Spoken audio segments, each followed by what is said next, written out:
Ada satu pola komunikasi yang sangat konsisten di negara ini. Kalau pertumbuhan ekonomi naik, itu diklaim sebagai murni prestasi dan kejeniusan kebijakan pemerintah. Tapi begitu rupiah babak belur, IHSG merah, dan modal asing kabur massal, tiba-tiba musuhnya berubah jadi faktor eksternal.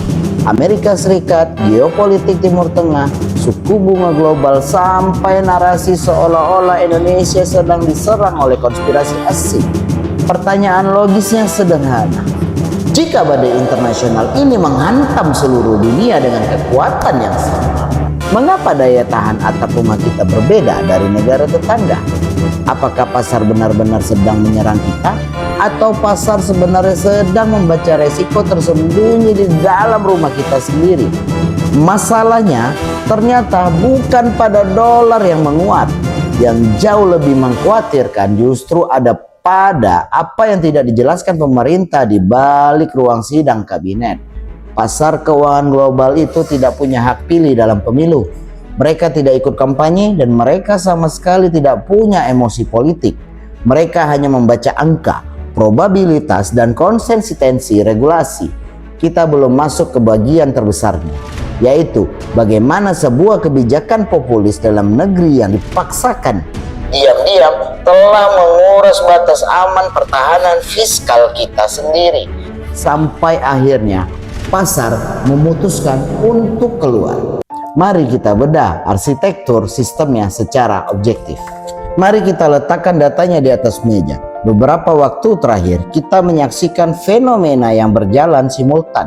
Nilai tukar rupiah tertekan, indeks harga saham gabungan mengalami volatilitas tinggi, dan beberapa saham blue chip kebanggaan domestik terdepak dari indeks MSCI. Respon paling instan yang dilempar ke ruang publik adalah ini murni dampak eksternal global. Secara normatif, narasi itu tidak sepenuhnya salah. Pemerintah memang tidak bisa mengendalikan kapan Bank Sentral Amerika menaikkan atau menurunkan suku bunga. Pemerintah juga tidak punya kontrol atas eskalasi geopolitik di belahan dunia lain. Tetapi menjadikan faktor eksternal sebagai tameng permanen adalah sebuah kecacatan logika dalam analisis kebijakan publik. Dalam hukum tata kelola negara yang sehat atau good governance, ada 3 pilar utama yang diuji saat krisis. Yang pertama, transparansi, keberanian mitigasi risiko, dan akuntabilitas. Ketika otoritas moneter sibuk melakukan intervensi pasar untuk melakukan stabilisasi, kita harus mulai bertanya, apa yang sebenarnya sedang dibaca oleh para manajer dana global? Mengapa arus modal keluar atau capital outflow terjadi begitu masif dari instrumen keuangan kita, sementara di beberapa negara sejawat mereka justru mencatatkan ketahanan yang lebih stabil? Pasar tidak sedang emosional. Pasar hanya sedang membaca sesuatu yang mungkin selama ini luput dari pidato-pidato optimistis di televisi. Mari kita bedah arsitektur mesin penyebabnya. Mengapa pasar bereaksi keras? Jawabannya ada pada kepastian hukum dan konsistensi arah kebijakan domestik. Pasar adalah entitas kalkulatif.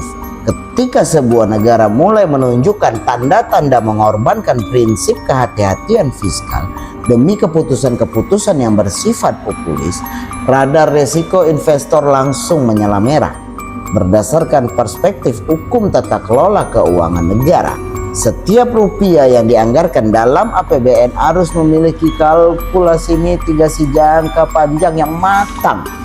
Jika pasar melihat bahwa postur anggaran belanja domestik kita terlalu agresif mengejar proyek-proyek non-produktif berbiaya masif di tengah likuiditas global yang mengetat, mereka akan menyimpulkan satu hal, resiko fiskal negara ini meningkat. Ketika resiko domestik dinilai meningkat, para pemilik modal global akan menuntut kompensasi berupa imbal hasil yang jauh lebih tinggi untuk menaruh uangnya di sini.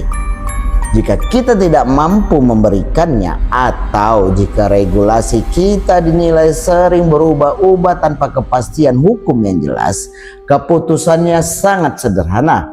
Mereka akan angkat kaki Jadi gejolak pada rupiah dan IHSG bukan tanda bahwa Indonesia sedang dijahati oleh kekuatan global.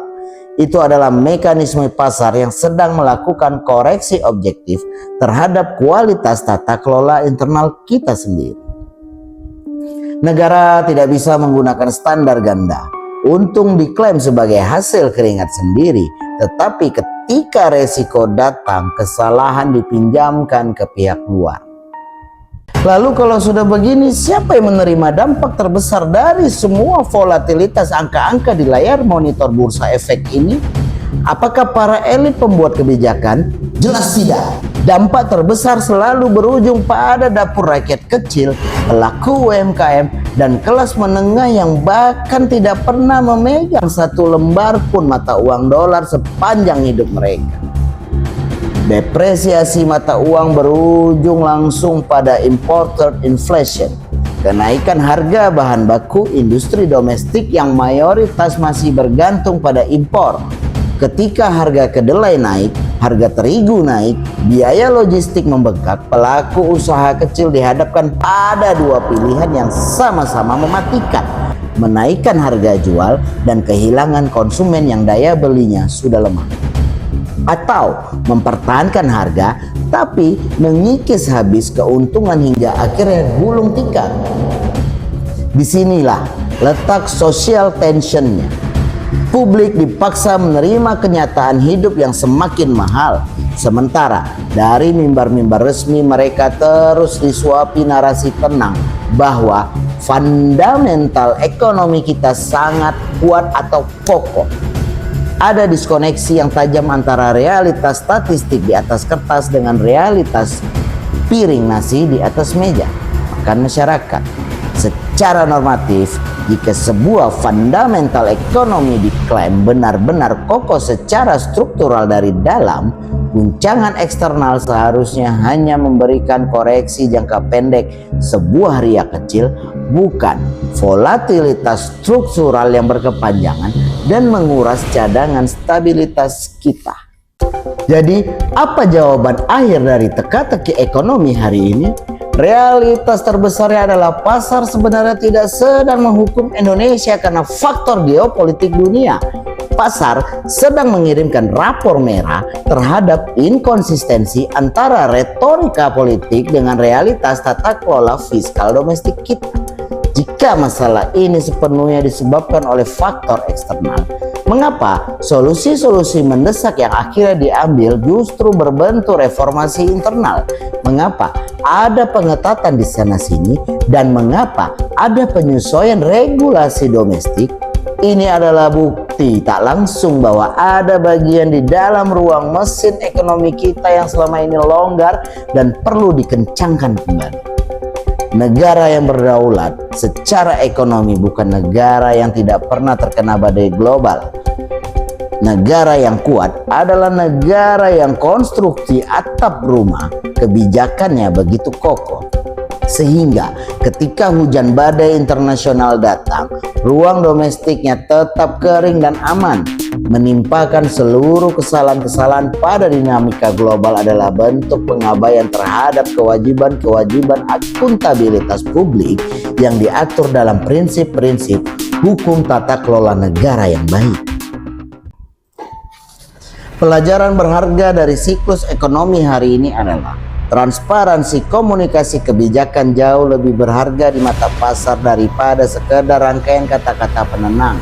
Menghadapi ketidakpastian global memerlukan keberanian otoritas untuk membuka ruang mesin, memeriksa baut kebijakan yang longgar, dan mengevaluasi prioritas anggaran secara jujur berbasis data, bukan berdasarkan kebutuhan citra politik jangka pendek. Banyak orang hanya melihat gejala di permukaan seperti rupiah yang turun atau saham yang merah. Di channel ini kita memilih untuk membedah sistem di baliknya, mencari akar masalah dari setiap regulasi dan dampaknya bagi kehidupan Anda sehari-hari. Jika Anda tertarik untuk terus membedah hukum, kebijakan, tata kelola, dan realitas ekonomi dengan perspektif yang jernih, objektif, dan berbasis data, silakan klik tombol subscribe dan aktifkan loncengnya. Saya Ikrar Dianus Pratama Putra SH. Sampai jumpa di analisis sistem berikutnya. Assalamualaikum warahmatullahi wabarakatuh. Bye bye.